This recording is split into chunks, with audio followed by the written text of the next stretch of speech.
I don't know, but it's actually should be the first thing because it's the most important out of all the other macros. With our protein, we focus on protein because it keeps you fuller longer. It helps with muscle recovery, muscle retention, of course, building blocks, and helps with our body composition. Because if you stayed within your calories, but you didn't get enough protein, you're just going to be skinny fat. You're going to drop weight, but you're not going to have the body composition. You're going to have that lean muscle mass, right? And that's what gives you that toned look. So, protein first. Every time you go out to eat, focus on your protein. Make sure that you have it with every single meal and every single snack.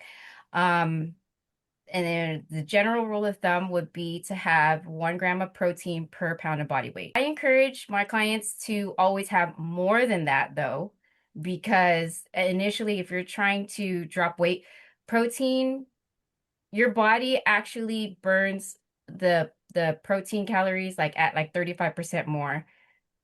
It takes that much energy to burn off the protein versus carbs and fats, where it's only you're using only 10 to 15% of your body's energy to burn it off.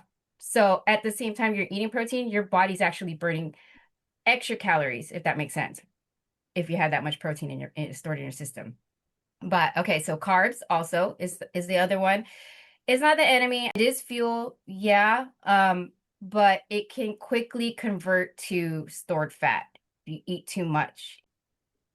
Um, so yeah, just when you're eating the carbs though, just make sure like it's coming from a good source, like fruits, real fruits, um, oats, multigrain stuff, rice. It's gluten free if anybody has a gluten sensitivity.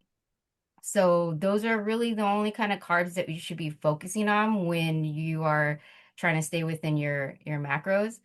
And make sure there's no extra sugar, like you were saying earlier, Verge, like the added sugars, and highly processed carbs, like the junk cookies and brownies and whatever, right? However, not to overload you with information, but the only time you can have like a highly processed carb is right after a workout. And that's because the glucose helps transport, the insulin helps transport the nutrients into your muscles with the protein, blah, blah, blah. Okay. So anyways, and then fats. Fats are good for our hormones. So as women, we can have a little bit more fat than men. And it's actually good for our hormones, right? And it's good for the brain and it's calorie dense. Those are the three main macros that we focus on